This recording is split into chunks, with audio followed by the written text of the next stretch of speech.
ಪಕ್ಷ ಎಲ್ಲರೂ ಸೇರಿ ಕಟ್ಟಿದ್ದು, ನಾನು ಕಟ್ಟಿದ್ದೀನಿ ಅಂತ ಹೇಳ್ಕೊಳ್ಳೋದಕ್ಕೆ ಇಲ್ಲ. ಪಕ್ಷ ಅಧಿಕಾರಕ್ಕೆ ಬರೋದಕ್ಕೆ ಯಾರೇ ಒಬ್ರು ಕಾರಣ ಆಗೋದಿಲ್ಲ, ಯಾರೋ ಒಬ್ರಿಗೆ ಮಾತ್ರ ಕಾರಣ ಅಂತ ಹೇಳ್ಕೊಂಡು ಅದರ ಭಾವಿಸೋದಕ್ಕೆ ಆಗೋದಿಲ್ಲ. ಈ ರೀತಿಯಾದಂಥ ಸ್ಪಷ್ಟ ಸಂದೇಶವನ್ನು ಇಲ್ಲಿ ಮಲ್ಲಿಕಾರ್ಜುನ ಖರ್ಗೆ ಅವರು ಕೊಟ್ಟಿದ್ದಾರೆ. ಹಾಗೆಯೇ ಸದ್ಯಕ್ಕೆ ಕರ್ನಾಟಕದಲ್ಲಿರ್ತಕ್ಕಂತಹ ಕುರ್ಚಿ ಸಮಸ್ಯೆ ಇದು ತೀರಾ ಗಂಭೀರವಾದಂತಹ ಸಮಸ್ಯೆಯೇ ಅಲ್ಲ ಅನ್ನುವಂತಹ ರೀತಿಯಲ್ಲಿ AICC ಅಧ್ಯಕ್ಷರಾಗಿರ್ತಕ್ಕಂತಹ ಮಲ್ಲಿಕಾರ್ಜುನ ಖರ್ಗೆ ಅವರು ಸಂದೇಶವನ್ನು ರವಾನೆ ಮಾಡಿದ್ದಾರೆ. ಹಾಗಾದರೆ ನಿಜಕ್ಕೂ ಕಾಂಗ್ರೆಸ್ನ ಒಳಗಡೆ ಏನು ನಡೀತಾ ಇದೆ, ಏನಾಗ್ತಾ ಇದೆ, ಏನು ಕತೆ ಇದು, ಯಾವ ಕಾರಣಕ್ಕೆ ಖರ್ಗೆ ಅವರು ಸಡನ್ ಆಗಿ ಇಂಥದ್ದೊಂದು ಮಾತನ್ನು ಹೇಳಿದ್ದಾರೆ ಅನ್ನುವ ಪ್ರಶ್ನೆ ಕುತೂಹಲ ಇದ್ದೇ ಇದೆ. ಯಾಕಂದರೆ ಖರ್ಗೆ ಅವರು ಒಂದು ಮಾತನ್ನು ಹೇಳಿದ್ದಾರೆ, ನೀವೇ ಸೃಷ್ಟಿಸಿಕೊಂಡಿರ್ತಕ್ಕಂಥ ಸಮಸ್ಯೆ ಇದು, ನೀವೇ ಬಗೆಹರಿಸ್ಕೊಳ್ಳಿ ಅಂತೇಳಿ. ನೀವೇ ಸೃಷ್ಟಿಸಿಕೊಂಡಂತಹ ಸಮಸ್ಯೆಯನ್ನು ನೀವೇ ಬಗೆಹರಿಸ್ಕೊಳ್ಳಿ. ಪದೇ ಪದೇ ಹೈಕಮಾಂಡ್ ಕಡೆಗೆ ಯಾಕೆ ನೋಡ್ತೀರಿ ಅನ್ನುವಂತಹ ಪ್ರಶ್ನೆಯನ್ನು ಅವರು ಕೇಳಿದ್ದಾರೆ. ರಾಜ್ಯ ನಾಯಕರುಗಳಿಗೆ ಕೇಳಿದ್ದಾರೆ, ಪದೇ ಪದೇ ಯಾಕೆ ನೋಡ್ತೀರಿ ನಮ್ಮ ಕಡೆ.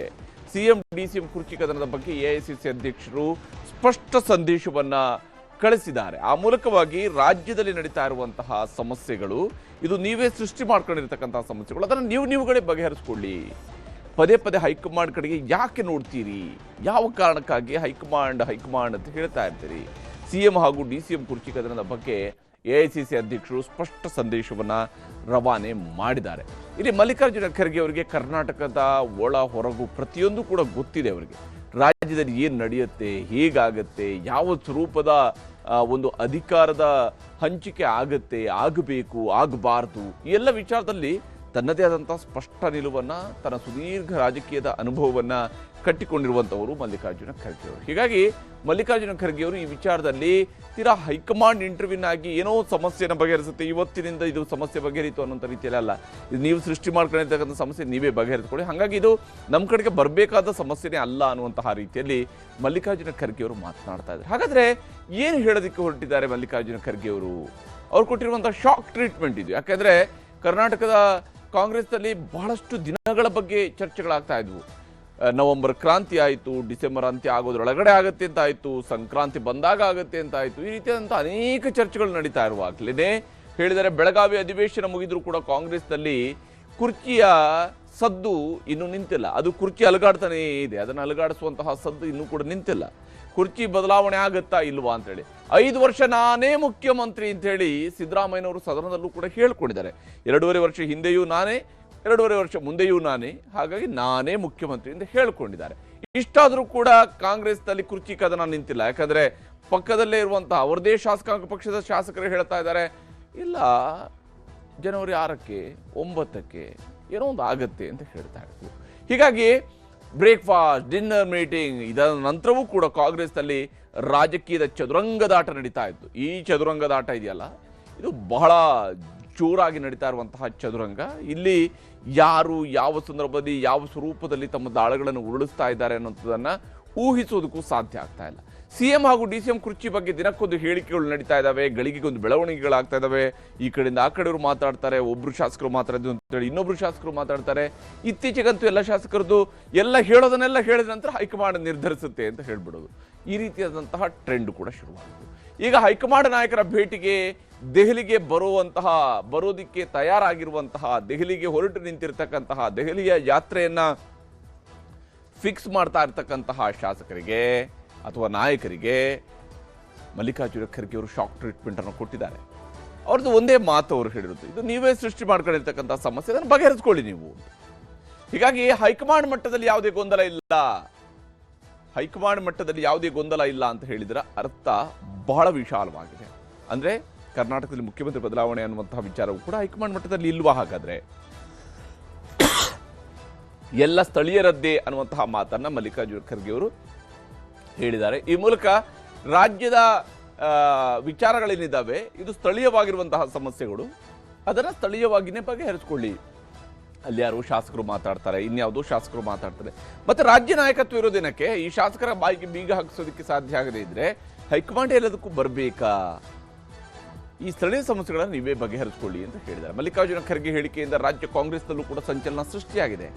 ಏನಪ್ಪ ಕತೆ ಇದು, AICC ಅಧ್ಯಕ್ಷರು ಹೀಗೆ ಹೇಳಿದಾರಲ್ಲ ಅಂತ ಕಾಂಗ್ರೆಸ್ನಲ್ಲಿ ಸಹಜವಾಗಿಯೇ ಒಂದು ಬಣದವರು ಅದನ್ನು ವಿಶ್ಲೇಷಣೆ ಮಾಡ್ತಾ ಇದ್ದಾರೆ. ಇನ್ನೊಂದು ಬಣದವರು ಸಹಜವಾಗಿಯೇ ಇದು ನಮ್ಗೆ ಅನುಕೂಲಕರವಾದಂತಹ ಹೇಳಿಕೆ ಅಲ್ವಾ ಅನ್ನುವಂತಹ ರೀತಿಯಲ್ಲಿ ಕೂಡ ನೋಡ್ತಾ ಇದ್ದಾರೆ. ಮಲ್ಲಿಕಾರ್ಜುನ ಖರ್ಗೆ ಅವರ ಹೇಳಿಕೆಯಿಂದ ಸಹಜವಾಗಿ ಅಂಥದ್ದೊಂದು ಸಂಚಲನ ಸೃಷ್ಟಿಯಾಗಿದೆ. ಖರ್ಗೆ ಅವರ ಮಾತುಗಳನ್ನು ನಿಮಗೆ ತೋರಿಸ್ತೀನಿ. ಗೊಂದಲ ಏನೋ ಹೈಕಮಾಂಡ್ ಮಾಡಿದೇನ ಗೊಂದಲ ಅವರೇ ಇಲ್ಲೇ ಲೋಕಲ್ ಸೃಷ್ಟಿ ಮಾಡ್ಕೊಳ್ತಾ ಇದ್ದಾರೆ. ಅವರೆಲ್ಲ ಮಾಡಬೇಕು ಎಲ್ಲಕ್ಕ ನೀವು ಹೈಕಮಾಂಡ್ ಅಂತ ಹೇಳಿದ್ರೆ ಹೆಂಗೆ? ನೀವು ಇಲ್ಲಿ ಆಗ್ತಕ್ಕಂಥದನ್ನ ಲೋಕಲ್ ಲೀಡರು ಸೆಟಲ್ ಮಾಡ್ಕೋಬೇಕು ಅದನ್ನ ಒಂದು. ಆಮೇಲೆ ಪಕ್ಷ ಎಲ್ಲರೂ ಕಟ್ಟಿದ್ದು, ಯಾರೋ ನಾನು ಕಟ್ಟಿನಿ ಅಂತಿಲ್ಲ. ಕಾಂಗ್ರೆಸ್ ಪಾರ್ಟಿ ಕಾರ್ಯಕರ್ತರು ಕಟ್ಟರು. ಕಾಂಗ್ರೆಸ್ ಯಾವಾಗಲೂ ಕೂಡ ಯಾರೇ ಲೀಡರ್ ಬಂದ್ರೂ ಅವರಿಗೆ ಕಾಂಗ್ರೆಸ್ ಕಾರ್ಯಕರ್ತರು ಸಪೋರ್ಟ್ ಮಾಡ್ತಾರೆ. ಅದಕ್ಕೆ ಯಾರು ನನ್ನಿಂದಾಗಿದೆ ಅಂತ ಯಾರು ಹೇಳಬಾರ್ದು. ಮತ್ತು ಕೆಲವು ಕಾರ್ಯಕರ್ತರನ್ನು ಯಾರು ಹೇಳ್ತಾರೆ ಇವ್ರು ಕಟ್ಟಾರೆ ಅವ್ರು ಕಟ್ಟಾರೆ ಅನ್ನೋದು ಅದು ಬಿಟ್ಟು ಬಿಡಬೇಕು.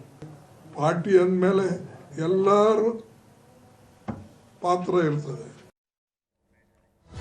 ಇದು ಕಾಂಗ್ರೆಸ್ನ ಒಟ್ಟು ಲೀಡರ್ಶಿಪ್ ವಿಚಾರದಲ್ಲಿರ್ತಕ್ಕಂತಹ ಒಂದು ಸ್ಪಷ್ಟತೆಯನ್ನು ಇಲ್ಲಿ ಮಲ್ಲಿಕಾರ್ಜುನ ಖರ್ಗೆ ಅವರು ಕೊಟ್ಟಿದ್ದಾರೆ. ಅವರು ನೇರವಾಗಿ ಅದನ್ನ ಹೇಳಿದ್ದಾರೆ ಕೂಡ. ಅಂದ್ರೆ ಪಕ್ಷದಲ್ಲಿ ಒಮ್ಮೆ ಪಕ್ಷಕ್ಕೆ ಸೇರಿದ ಮೇಲೆ ಅಥವಾ ಒಮ್ಮೆ ಪಕ್ಷದಲ್ಲಿ ಇದ್ದ ಮೇಲೆ, ಒಮ್ಮೆ ಪಕ್ಷದಲ್ಲಿ ಗುರುತಿಸ್ಕೊಂಡ ಮೇಲೆ, ಒಮ್ಮೆ ಪಕ್ಷದ ಕಾರ್ಯಕರ್ತರಾದ ಮೇಲೆ ನಮ್ಮದು ಸಾಮೂಹಿಕವಾಗಿರ್ತಕ್ಕಂಥದ್ದು, ಎಲ್ರಿಗೂ ಅವರವ್ರದ್ದೇ ಆದಂತಹ ಪಾತ್ರಗಳಿದ್ದಾವೆ, ಅದನ್ನ ನಿಭಾಯಿಸಬೇಕು.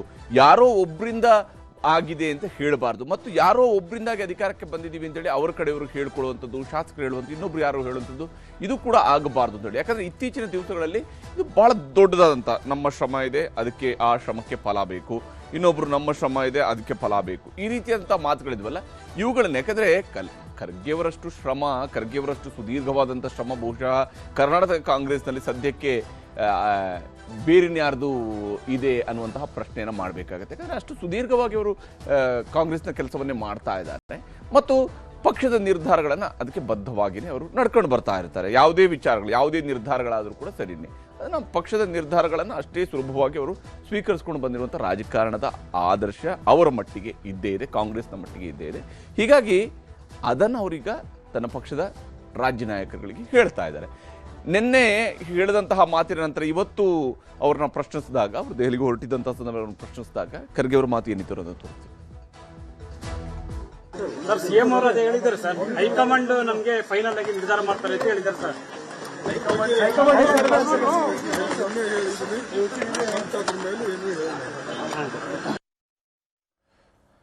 ನಾನು ಏನು ಹೇಳಬೇಕಿತ್ತು ಅದನ್ನು ನಿನ್ನೆನೇ ಹೇಳಿದ್ದೀನಿ, ಅದರಿಂದ ಆಚೆಗೆ ಇನ್ನೇನು ಹೇಳುವುದಿಲ್ಲ ಅನ್ನುವಂಥದ್ದನ್ನು ಖರ್ಗೆ ಅವರು ಇವತ್ತು ಹೇಳಿ ಹೊರಟಿದ್ದಾರೆ. ಅಲ್ಲಿಗೆ ನಿನ್ನೆ ಹೇಳಿರುವಂಥದ್ರಲ್ಲಿ ಮಾತು ಸ್ಪಷ್ಟ ಆಯಿತು.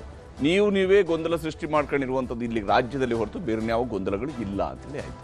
ಹಾಗಾದರೆ ಖರ್ಗೆ ಮಾತಿಗೆ ಮುಖ್ಯಮಂತ್ರಿಯವರು ಕೂಡ ಸಹಮತವನ್ನು ವ್ಯಕ್ತಪಡಿಸಿದ್ದಾರೆ. ಕುರ್ಚಿ ಕಚ್ಚಾಟದ ಬಗ್ಗೆ ಮಲ್ಲಿಕಾರ್ಜುನ ಖರ್ಗೆ ಅವರ ಹೇಳಿಕೆಯನ್ನು ಸಿಎಂ ಸಿದ್ದರಾಮಯ್ಯನವರು ಕೂಡ ಸ್ವಾಗತಿಸಿದ್ದಾರೆ. ಕುರ್ಚಿ ಕಚ್ಚಾಟದ ವಿಚಾರದಲ್ಲಿ ಸಿದ್ದರಾಮಯ್ಯನವರು ಆ ಮಾತುಗಳನ್ನು ಸ್ವಾಗತಿಸಿದ್ದಾರೆ. ಪಕ್ಷಕ್ಕಿಂತ ಇಲ್ಲಿ ಯಾರೂ ದೊಡ್ಡವರಿಲ್ಲ, ಎಲ್ಲರೂ ಪಕ್ಷನಿಷ್ಠರಾಗಿರಬೇಕು ಅನ್ನುವಂತಹ ಸಲಹೆಯನ್ನು ಸಿದ್ದರಾಮಯ್ಯನವರು ಕೂಡ ಕೊಟ್ಟಿದ್ದಾರೆ. ಪಕ್ಷಕ್ಕಿಂತ ಯಾರು ದೊಡ್ಡವರಲ್ಲ, ಪ್ರತಿಯೊಬ್ಬರು ಕೂಡ ಪಕ್ಷನಿಷ್ಠರಾಗಿರಬೇಕು. ಹೈಕಮಾಂಡ್ ಜೊತೆಗೆ ಮಾತನಾಡಿದ್ದೇನೆ, ಯಾವಾಗ ಏನೇ ಹೇಳಿದ್ರು ಕೇಳ್ತೇನೆ. ಇದನ್ನ ಸಿದ್ದರಾಮಯ್ಯನವರು ನಿರಂತರವಾಗಿ ಹೇಳ್ತಾ ಇದ್ದಾರೆ. ಹೈಕಮಾಂಡ್ ಏನೇ ಹೇಳಿದ್ರು ಕೂಡ ಅದನ್ನು ನಾನು ಕೇಳ್ತೇನೆ ಅಂತ ಹೇಳಿ, ಹೈಕಮಾಂಡ್ ಜೊತೆಗೆ ನಾನು ಮಾತನಾಡಿದ್ದೇನೆ, ಹೈಕಮಾಂಡ್ ಏನೇ ಹೇಳಿದ್ರು ಕೇಳ್ತೇನೆ. ಅದು ಮಲ್ಲಿಕಾರ್ಜುನ ಖರ್ಗೆ ಅವರಿರ್ಬೋದು, ಅದು ರಾಹುಲ್ ಗಾಂಧಿ ಅವರಿರ್ಬೋದು, ಅದು ಸೋನಿಯಾ ಗಾಂಧಿ ಅವರಿರ್ಬೋದು. ಸಿಎಂ ಅವರ ಮಾತು ನಿಮ್ಗೆ ತೋರಿಸ್ತೀನಿ. ಪಕ್ಷಕ್ಕಿಂತ ದೊಡ್ಡವರಲ್ಲ, ಒಬ್ಬರಿಂದ ಪಕ್ಷ. ಅದು ಎಲ್ಲರೂ ಒಪ್ಕೋಬೇಕಾಗಿರ್ತಕ್ಕಂಥ ವಿಚಾರ. ಯಾರು ಒಬ್ಬರಿಗಿಂತ ದೊಡ್ಡವರ, ಪಕ್ಷಕ್ಕಿಂತ ದೊಡ್ಡವರಾಗ್ಲಿಕ್ಕೆ ಸಾಧ್ಯನೇ ಇಲ್ಲ.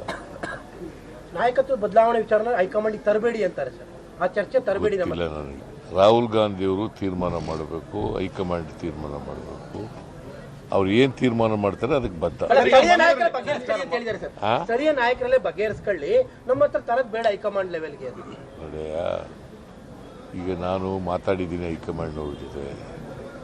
ಅವ್ರು ಏನು ಹೇಳಿದ್ದಾರೆ, ನಾವು ತೀರ್ಮಾನ ಮಾಡ್ತೀವಿ ಅಂತ ಹೇಳಿದ್ದಾರೆ. ಹೈಕಮಾಂಡ್ ಅವ್ರು ಏನು ತೀರ್ಮಾನ ಮಾಡ್ತಾರೆ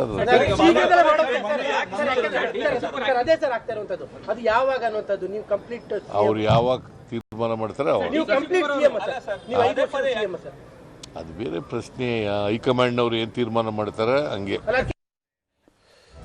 ಹೀಗೆ ಮುಖ್ಯಮಂತ್ರಿಯವರು ಅತ್ಯಂತ ಸ್ಪಷ್ಟವಾಗಿ ಹೈಕಮಾಂಡ್ ಏನು ತೀರ್ಮಾನ ಕೈಗೊಳ್ಳುತ್ತೋ ಅದಕ್ಕೆ ನಾನು ಬದ್ಧನಾಗಿದ್ದೇನೆ, ಅದಕ್ಕೆ ನಾನು ಅದನ್ನು ಅನುಸರಿಸ್ತೀನಿ ಅನ್ನುವಂತಹ ಮಾತುಗಳನ್ನೇ ಹೇಳ್ತಾ ಇದ್ದಾರೆ. ಮತ್ತು ಎಲ್ಲಿವರೆಗೆ ಹೈಕಮಾಂಡ್ ಹೇಳ್ತಾ ಅಲ್ಲಿವರೆಗೆ ನಾನು ಮುಖ್ಯಮಂತ್ರಿ ಆಗಿರ್ತೀನಿ ಅನ್ನುವಂತಹ ಮಾತುಗಳನ್ನು ಕೂಡ ಹೇಳ್ತಾ ಇದ್ದಾರೆ. ಹಾಗಾಗಿ ಸಿದ್ದರಾಮಯ್ಯನವರ ಮಾತು ಕಳೆದ ಯಾವಾಗ ನವೆಂಬರ್ 27-28ರಂದು ಯಾವಾಗ ಅವರು ಒಂದು ಬ್ರೇಕ್ಫಾಸ್ಟ್ ಮೀಟಿಂಗನ್ನು ಮಾಡಿಕೊಂಡು ಶಿವಕುಮಾರ್ ಅವ್ರ ಜೊತೆಗೆ ಬ್ರೇಕ್ಫಾಸ್ಟ್ ಮೀಟಿಂಗ್ ಮಾಡಿಕೊಂಡು ನಂತರ ಮಾತಾಡಿದ್ರಲ್ಲ, ಅಲ್ಲಿಂದ ಇಲ್ಲಿವರೆಗೂ ಕೂಡ ಸಿದ್ದರಾಮಯ್ಯನವ್ರದ್ದು ಅದೊಂದೇ ಮಾತು ಬರ್ತಾ ಇದೆ. ಹೈಕಮಾಂಡ್ ಏನು ಹೇಳುತ್ತೆ ಅದಕ್ಕೆ ಬದ್ಧ, ಹೈಕಮಾಂಡ್ ಏನು ನಿರ್ಧಾರ ಕೈಗೊಳ್ಳುತ್ತೆ ಅದಕ್ಕೆ ಬದ್ಧ ಅನ್ನೋಂಥ ಮಾತನ್ನು ಹೇಳ್ತಾ ಇದೆ. ಆದರೆ ಇದರ ನಡುವೆ ದಲಿತ CM ಟ್ರಂಪ್ ಕಾರ್ಡ್ ಕೂಡ ಬಳಕೆಗೆ ಬರ್ತಾ ಇದೆಯಾ ಅಂತ ಹೇಳಿ, ಇದು ವಾಸ್ತವವಾಗಿ ಸಿದ್ದರಾಮಯ್ಯನವರ ಪರವಾಗಿಯೇ ಬಳಕೆ ಆಗ್ತಾ ಇರುವಂತಹ ಟ್ರಂಪ್ ಕಾರ್ಡ ಅನ್ನೋದರ ಬಗ್ಗೆಯೂ ಕೂಡ ಪ್ರಶ್ನೆಗಳು ಇದ್ದೇ ಇದ್ದಾವೆ. ಯಾಕಂದರೆ ಇದು ಶಿವಕುಮಾರ್ ಅವರನ್ನ ತಡೆಯುವ ಉದ್ದೇಶಕ್ಕಾಗಿ ಈ ರೀತಿಯಾದಂತಹ ಕಾರ್ಡ್ಗಳ ಬಳಕೆ ಆಗ್ತಾ ಇದೆಯಾ ಅನ್ನುವಂಥ ಅನುಮಾನವೂ ಕೂಡ ಇದ್ದೇ ಇರುವಂಥದ್ದು. CM DCM ಕುರ್ಚಿ ಕಚ್ಚಾಟದ ಮಧ್ಯೆಯೇ ಡಾಕ್ಟರ್ ಜಿ ಪರಮೇಶ್ವರ್ ಅವರು ದಾಳ ಉರುಳಿಸಿದ್ದಾರೆ ಅಂತ ಹೇಳಿ ಅವರು ಇವತ್ತು ಮಲ್ಲಿಕಾರ್ಜುನ ಖರ್ಗೆ ಅವರನ್ನ ಭೇಟಿಯಾಗಿದ್ದಾರೆ. CM ಸ್ಥಾನದ ರೇಸ್ನಲ್ಲಿ ಡಾಕ್ಟರ್ ಜಿ ಪರಮೇಶ್ವರ್ ಅವರು ಸಹಜವಾಗಿಯೇ ಇದ್ದಾರೆ ಮತ್ತು ಮಲ್ಲಿಕಾರ್ಜುನ ಖರ್ಗೆ ಅವರನ್ನು ಕೂಡ ಅವರು ಇವತ್ತು ಭೇಟಿಯಾಗಿದ್ದಾರೆ. ಇಲ್ಲಿ ತೀರಾ ಭೇಟಿಯಾದಾಗ ತನ್ನನ್ನೇ ಮುಖ್ಯಮಂತ್ರಿ ಮಾಡಿ ಅನ್ನುವಂಥದ್ದನ್ನೆಲ್ಲ ಕೇಳುವಂಥ ಪರಿಸ್ಥಿತಿ ಇರೋದಿಲ್ಲ. ಹಾಗಿದ್ರೂ ಕೂಡ CM ಬದಲಾವಣೆ ಚರ್ಚೆ ನಡುವೆ ಇವರು ಭೇಟಿಯಾಗಿರುವಂತಹ ವಿಷಯ ಸಹಜವಾಗಿಯೇ ರಾಜಕೀಯದ ಕುತೂಹಲ ಇದ್ದೇ ಇರುತ್ತೆ. ಇಬ್ಬರ ನಡುವೆ ಏನಪ್ಪ ಮಾತುಕತೆ ಆಗಿರುತ್ತೆ ಅನ್ನುವಂತಹ ಕುತೂಹಲ ಇದ್ದೇ ಇದೆ. ಸಿದ್ದರಾಮಯ್ಯನವ್ರನ್ನ ಹೈಕಮಾಂಡ್ ಮುಂದುವರಿಸಿದರೆ ಯಾವುದೇ ತಕರಾರು ಇಲ್ಲ ಅನ್ನುವಂಥದ್ದು ಸಹಜವಾಗಿಯೇ ಪರಮೇಶ್ವರ್ ಅವರ ಕಡೆಯಿಂದ ಸಿಗ್ತಾ ಇರುವಂತಹ ಒಂದು ಮಾಹಿತಿ. ಯಾಕಂದರೆ ಅವರುಗಳು ಸಿದ್ದರಾಮಯ್ಯನವ್ರನ್ನ ಬದಲಾವಣೆ ಅನ್ನುವಂತಹ ವಿಚಾರ ಬಂತು ಅಂತೇಳಿ ಆದರೆ ಮಾತ್ರನೇ ನಮ್ಮ ಕ್ಲೇಮು ಅನ್ನುವಂತಹ ರೀತಿಯಲ್ಲಿ ಮಾತನಾಡ್ತಾ ಇರ್ತಾರೆ. ಸಿದ್ದರಾಮಯ್ಯನವ್ರನ್ನ CM ಸ್ಥಾನದಿಂದ ಕೆಳಗಿಳಿಸಿದರೆ ದಲಿತ CM ಬೇಡಿಕೆಯನ್ನು ಮುಂದಿಡಬೇಕು ಅನ್ನುವಂತಹ ವಿಚಾರದಲ್ಲಿ, ಅದರಲ್ಲೂ ವಿಶೇಷವಾಗಿ ದಲಿತ CM ರೇಸ್ನಲ್ಲಿ ಮುಂಚೂಣಿಯಲ್ಲಿರುವಂಥದ್ದು ಸಹಜವಾಗಿಯೇ ಡಾಕ್ಟರ್ ಜಿ ಪರಮೇಶ್ವರ್ ಅವರು. ಯಾಕಂದರೆ ಡಾಕ್ಟರ್ ಜಿ ಪರಮೇಶ್ವರ್ ಅವರು KPCC ಅಧ್ಯಕ್ಷರಾಗಿ 8 ವರ್ಷಗಳ ಕಾಲ 2 ಅಸೆಂಬ್ಲಿ ಎಲೆಕ್ಷನ್ಗಳಲ್ಲೂ ಕೂಡ ಅವರು ಕಾಂಗ್ರೆಸ್ಸನ್ನು ಮುನ್ನಡೆಸಿದ್ದಾರೆ. ಒಮ್ಮೆ ಅಧಿಕಾರಕ್ಕೆ ಸಂಪೂರ್ಣ ಬಹುಮತ, ಇನ್ನೊಮ್ಮೆ ಸಮ್ಮಿಶ್ರ ಸರ್ಕಾರದ ಅವಧಿಯನ್ನು ತರಿಸುವಂಥದ್ದಕ್ಕೂ ಕೂಡ ಯಶಸ್ವಿಯಾಗಿದ್ದಾರೆ. ಹೀಗಾಗಿ ಪರಮೇಶ್ವರ್ ನೇತೃತ್ವದಲ್ಲಿ ಪಕ್ಷ ಅಧಿಕಾರಕ್ಕೆ ಬಂದಿದ್ದೂ ಇತ್ತು. ಆದರೆ ಅವತ್ತು ಅವರು ಕೊರಟಗೆರೆಯಲ್ಲಿ ಸೋತ ಕಾರಣದಿಂದಾಗಿ ಅಧಿಕಾರಕ್ಕೆ ಬಂದರೂ ಕೂಡ CM ಆಗುವಂತಹ ಅವಕಾಶ ಡಾಕ್ಟರ್ ಜಿ ಪರಮೇಶ್ವರ್ ಅವರಿಗೆ ಒಲಿದು ಬಂದಿರಲಿಲ್ಲ. ಹಲವು ಖಾತೆಗಳನ್ನು ನಿಭಾಯಿಸಿದಂಥ ಅನುಭವ ಸಹಜವಾಗಿಯೇ ಡಾಕ್ಟರ್ ಜಿ ಪರಮೇಶ್ವರ್ ಅವರಿಗೆ ಇದ್ದೇ ಇದೆ. ಮತ್ತು ಪಕ್ಷದಲ್ಲಿ ಹಾಗೆಯೇ ಆಡಳಿತದಲ್ಲಿ ಎರಡರಲ್ಲೂ ಕೂಡ ಕ್ಲೀನ್ ಇಮೇಜನ್ನು ಅವರು ಉಳಿಸ್ಕೊಂಡಿದ್ದಾರೆ. ರಾಜಕೀಯದಲ್ಲಿ ಪರಮೇಶ್ವರ್ CM ಆದರೆ ಸಿದ್ದರಾಮಯ್ಯ ಕೂಡ ಒಪ್ತಾರೆ ಅನ್ನುವಂತಹ ಒಂದು ಚರ್ಚೆಗಳು ಕೂಡ ಕಾಂಗ್ರೆಸ್ನೊಳಗಡೆ ನಡೀತಾ ಇದ್ದಾವೆ. ಖರ್ಗೆ ಮಾತುಗಳಿಗೆ ಸಹಮತ ಅನ್ನುವಂತಹ ರೀತಿಯಲ್ಲಿ ಮನವೊಲಿಕೆ ಪ್ರಯತ್ನವೂ ಕೂಡ ನಡೆಯುತ್ತೆ. ಎಲ್ಲ ಪ್ರಕ್ರಿಯೆಗಳು ಕಾಂಗ್ರೆಸ್ನಲ್ಲಿ ಮತ್ತೊಂದು ಕಡೆಯಲ್ಲಿ ಕೂಡ ಆಲ್ಟರ್ನೇಟಿವ್ ಆಗಿ ನಡೀತಾ ಇದೆ. ಆದರೆ ಇಲ್ಲಿ ದಲಿತ CM ಟ್ರಂಪ್ ಕಾರ್ಡ್ನ ಬಳಕೆಯೂ ಕೂಡ ಇದು ಕೇವಲ ಟ್ರಂಪ್ ಕಾರ್ಡ್ ಬಳಕೆಗೆ ಮಾತ್ರ ಸೀಮಿತ ಆಗುತ್ತೆ. ನಿಜಕ್ಕೂ ಕರ್ನಾಟಕದಲ್ಲಿ ಒಬ್ಬ ದಲಿತ ನಾಯಕನನ್ನ ಕಾಂಗ್ರೆಸ್ಸಿಗರು ಅನ್ನುವಂತಹ ಕಾರಣಕ್ಕಾಗಿ ಮುಖ್ಯಮಂತ್ರಿ ಮಾಡ್ತಾರಾ ಕಾಂಗ್ರೆಸ್ನವರು ಅನ್ನುವಂತಹ ಪ್ರಶ್ನೆಯೂ ಕೂಡ ಇದ್ದೇ ಇರುವಂಥದ್ದು. ಡಾಕ್ಟರ್ ಜಿ ಪರಮೇಶ್ವರ್ ಏನು ಹೇಳಿದ್ದಾರೆ ಅನ್ನೋದು ನಿಮಗೆ ತೋರಿಸ್ತೀನಿ. ಅವ್ರು ಹೇಳಿದ ಮೇಲೆ ನಮ್ಮ AICC ಅಧ್ಯಕ್ಷರು ಹೇಳಿದ ಮೇಲೆ ಅದಕ್ಕೆ ನಾವು ಎಲ್ಲ ರೀತಿಯ ಗೌರವವನ್ನು ಕೊಡ್ತೇವೆ.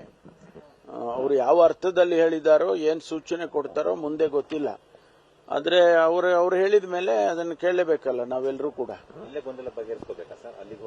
ಅಲ್ಲ, ಅದನ್ನ ಅವ್ರು ಹೇಳಿದಾರಲ್ಲ ಅವ್ರು ಹೇಳಿದ ಮೇಲೆ ಅದಕ್ಕೆ ಇಲ್ಲೇ ಬಗೆಹರಿಸ್ಕೊಳ್ಳೋದಿದ್ರೆ ಒಳ್ಳೇದು, ಇಲ್ಲೇ ಬಗೆಹರಿಸ್ಕೋಬೇಕು. ಹೀಗೆ ಪರಮೇಶ್ವರ್ ಅವರು ಬಹಳ ಬ್ಯಾಲೆನ್ಸ್ ಆಗಿ ಈ ವಿಚಾರಗಳನ್ನು ಮಾತನಾಡ್ತಾ ಇದ್ದಾರೆ. ಮತ್ತೊಂದು ಕಡೆಯಲ್ಲಿ ಶಿವಕುಮಾರ್ ಹಾಗೂ ರಾಜಣ್ಣ ಅವರ ನಡುವೆ ಭೇಟಿಯಾಗಿದೆ. ಮಾಜಿ ಸಚಿವ KN ರಾಜಣ್ಣ ಜೊತೆಗೆ DCM DK ಶಿವಕುಮಾರ್ ಅವರು ಚರ್ಚೆ ನಡೆಸಿದ್ದಾರೆ. ವಿಶೇಷವಾಗಿ 2 ದಿವಸಗಳ ಅಂತರದಲ್ಲಿ 3 ದಿನಗಳ ಅಂತರದಲ್ಲಿ 2ನೇ ಬಾರಿಗೆ ಮಾಜಿ ಸಚಿವ KN ರಾಜಣ್ಣ ಮತ್ತು DK ಶಿವಕುಮಾರ್ ಅವರ ನಡುವೆ ಭೇಟಿಗಳಾಗಿರುವಂಥದ್ದು. ಅಪೆಕ್ಸ್ ಬ್ಯಾಂಕ್ ಅಧ್ಯಕ್ಷ ಸ್ಥಾನದ ನೆಪದಲ್ಲಿ ಉಭಯ ನಾಯಕರ ನಡುವೆ ಮಾತುಕತೆ ನಡೆದಿದೆ, ಚರ್ಚೆಗಳು ಆಗಿದ್ದಾವೆ ಅಂತ ಹೇಳಿ.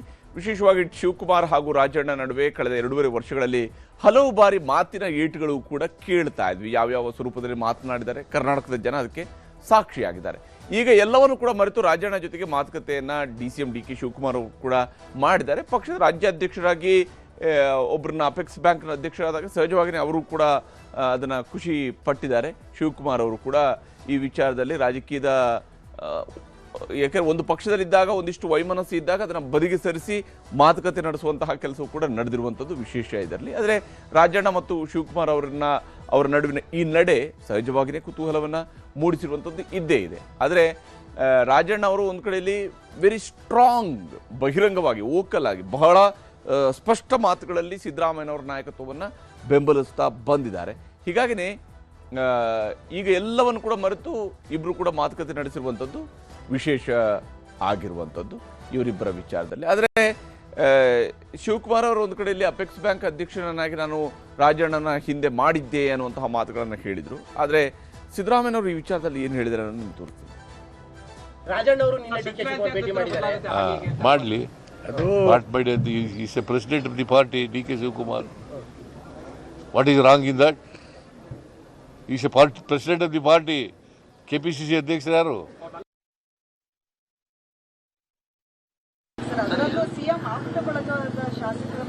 ನನಗೆ ಎಷ್ಟು ಆಪ್ತ ಅಂತ ನಿಮ್ಗೆ ಗೊತ್ತಿದ್ಯಾ?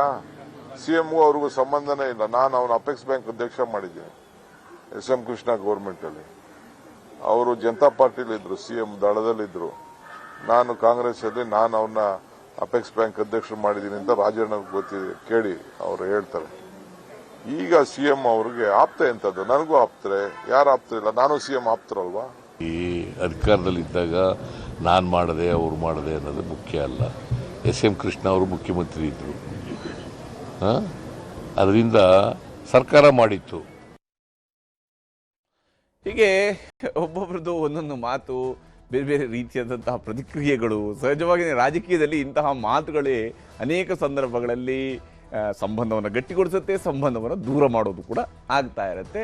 ಅದಕ್ಕೆ ರಾಜಕಾರಣದಲ್ಲಿ ಮಾತು ಬಹಳ ಪ್ರಮುಖವಾದಂಥ ಪಾತ್ರನ ನಿಭಾಯಿಸುತ್ತೆ. ಇನ್ನು ಮಲ್ಲಿಕಾರ್ಜುನ ಖರ್ಗೆ ಅವರ ಮಾತಿನ ಬಳಿಕ ಶಿವಕುಮಾರ್ ದೆಹಲಿ ಪ್ರವಾಸದ ಸಸ್ಪೆನ್ಸ್ ಇದ್ದೇ ಇದೆ. ಆದರೆ ಶಿವಕುಮಾರ್ ಅವರು ಹೋಗ್ತಾ ಇರುವಂಥದ್ದು ಜಲಶಕ್ತಿ ಸಚಿವರುಗಳು, ಕೇಂದ್ರ ಜಲಶಕ್ತಿ ಸಚಿವರು ಭಾರತದ ಎಲ್ಲ ಜಲಸಂಪನ್ಮೂಲ ಇಲಾಖೆಗಳ ಸಚಿವರುಗಳನ್ನು ಕರೆದಿದ್ದಾರೆ. ಆ ಒಂದು ಸಭೆಯಲ್ಲಿ ಭಾಗಿಯಾಗೋದಕ್ಕಾಗಿ ಶಿವಕುಮಾರ್ ಅವರು ದೆಹಲಿಗೆ ಹೋಗ್ತಾ ಇದ್ದಾರೆ. ಆದರೆ ದೆಹಲಿಗೆ ಹೋದಾಗ ದೆಹಲಿ ತನಕ ಹೋದ್ಮೇಲೆ ಶಿವಕುಮಾರ್ ಅವರು ಅವರ ದೇವಸ್ಥಾನಕ್ಕೆ ಹೋಗದೆ ಬರ್ತಾರಾ ಅನ್ನುವಂಥ ಪ್ರಶ್ನೆ ಇದ್ದೇ ಇರುತ್ತೆ. ಯಾಕಂದರೆ ಖರ್ಗೆ ಹಾಗೂ ಸಿಎಂ ಅವರ ಮಾತುಗಳ ಬಳಿಕ ಶಿವಕುಮಾರ್ ಅವರು ದೆಹಲಿ ಪ್ರವಾಸದ ಬಗ್ಗೆ ಕುತೂಹಲ ಸಹಜವಾಗಿಯೇ ಹೆಚ್ಚಿದೆ.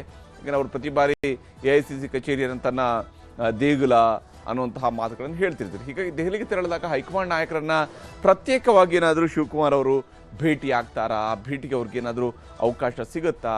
ಇದೇ ವಾರಾಂತ್ಯಕ್ಕೆ CWC ಮೀಟಿಂಗ್ನಲ್ಲೂ ಕೂಡ ಭಾಗಿಯಾಗೋದಕ್ಕಾಗಿ DK ಶಿವಕುಮಾರ್ ಅವರು ದೆಹಲಿಗೆ ಹೋಗ್ತಾ ಇದ್ದಾರೆ. ಆ ಸಂದರ್ಭದಲ್ಲೂ ಕೂಡ ದೆಹಲಿ ಭೇಟಿ ವೇಳೆ ರಾಹುಲ್ ಗಾಂಧಿ ಜೊತೆಗೆ ಪ್ರತ್ಯೇಕ ಮಾತುಕತೆಯನ್ನು ನಡೆಸ್ತಾರಾ? CWC ಇಲ್ಲಿ ಸಹಜವಾಗಿಯೇ ರಾಹುಲ್ ಗಾಂಧಿ ಇದ್ದೇ ಇರ್ತಾರೆ, ಅಲ್ಲಿ ಮಾತನಾಡೋದಕ್ಕೆ ಅವಕಾಶ ಸಿಗ್ಬೋದು, ಅದರ ಸೈಡ್ ಲೈನ್ಸಲ್ಲಿ ಮಾತನಾಡೋದಕ್ಕೆ ಅವಕಾಶ ಸಿಗಬಹುದು. ಆ ಸಂದರ್ಭದಲ್ಲಿ ಏನಾದರೂ ರಾಹುಲ್ ಗಾಂಧಿ ಅವ್ರ ಜೊತೆಗೆ ಚರ್ಚೆ ನಡೆಸ್ತಾರಾ ಅನ್ನುವಂತಹ ಕುತೂಹಲವೂ ಕೂಡ ಇದ್ದೇ ಇದೆ. ಶಿವಕುಮಾರ್ ಅವರು ಏನು ಹೇಳಿದ್ದಾರೆ ದೆಹಲಿ ಪ್ರವಾಸ ವಿಚಾರದಲ್ಲಿರ್ಬೋದು, ಹಾಗೆಯೇ ಈಗ CM ಹಾಗೂ ಖರ್ಗೆ ಅವರು ಆಡ್ತಕ್ಕಂಥ ಮಾತುಗಳ ವಿಚಾರದಲ್ಲಿ ಶಿವಕುಮಾರ್ ಅವರ ಮಾತನ್ನು ನಿಮ್ಗೆ ತೋರಿಸ್ತೀನಿ. ಈಗ ಸಮಸ್ಯೆನೇ ಇಲ್ವಲ್ಲ ಬಗೆಹರ್ಸಕ್ಕೆ. ಇಲ್ಲಿ ಯಾವ ಸಮಸ್ಯೆನೂ ಇಲ್ಲ, ನೀವು ಸಮಸ್ಯೆ ಕ್ರಿಯೇಟ್ ಮಾಡ್ತಾ ಇದ್ದೀರಿ. ನಾನೇನು ಹೇಳಬೇಕು ಹೇಳಿದ್ದೀನಿ, ಚೀಫ್ ಮಿನಿಸ್ಟರ್ ಹೇಳಬೇಕು ಏನು ಹೇಳಬೇಕು ಹೇಳಿದ್ದೀನಿ, ಖರ್ಗೆ ಸಾಹೇಬರು ಏನು ಹೇಳಬೇಕು ಹೇಳಿದ್ದೀನಿ. ಯಾವ ಸಮಸ್ಯೆನೂ ಇಲ್ಲ, ಬಗೆಹರಿಸ್ಕೊಳ್ಳೋಕ್ಕೆ ನೀವು ತಲೆ ಕೆಡಿಸ್ಕೊಳಕ್ಕೆ ಹೋಗಬೇಡಿ. ಇಲ್ಲಿಗೆ ಏನು ಅರ್ಥ ಮಾಡ್ಕೊಳ್ಬೇಕು, ಸಾಮಾನ್ಯ ಜನ ಏನು ಅರ್ಥ ಮಾಡ್ಕೊಳ್ಬೇಕು? ಸಮಸ್ಯೆನೇ ಇಲ್ಲ, ಬಗೆಹರಿಸ್ಕೊಳ್ಳುವ ಸಮಸ್ಯೆನೇ ಇಲ್ಲ, ಬಗೆಹರಿಸ್ಕೊಳ್ಳೋದಕ್ಕೆ ಸಮಸ್ಯೆ ಇದ್ದರೆ ತಾನೇ ಬಗೆಹರಿಸ್ಕೊಳ್ಳೋದು ಅಂತಾರೆ. ಇದು ಕರ್ನಾಟಕದ ಉಪಮುಖ್ಯಮಂತ್ರಿಗಳ ಮಾತು.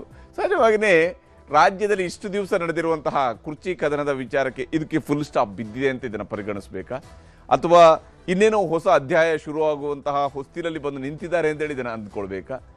ಒಟ್ಟಲ್ಲಿ ಅವ್ರು ಹೇಳಿದರೆ ಸಮಸ್ಯೆನೇ ಇಲ್ಲ, ಬಗೆಹರಿಸ್ಕೊಳ್ಳೋದಕ್ಕೆ ಸಮಸ್ಯೆಗಳಿದ್ರೆ ತಾನೇ ಬಗೆಹರಿಸ್ಕೊಳ್ಳೋದು ಅನ್ನುವಂತಹ ಪ್ರಶ್ನೆಯನ್ನು ಮಾಧ್ಯಮದವರಿಗೆ ಕೇಳೋದ್ರ ಮೂಲಕವಾಗಿ ಶಿವಕುಮಾರ್ ಅವರು ಕೂಡ ಒಂದಿಷ್ಟು ಗೌಪ್ಯತೆಯನ್ನು ಕಾಪಾಡಿಕೊಂಡಿದ್ದಾರೆ.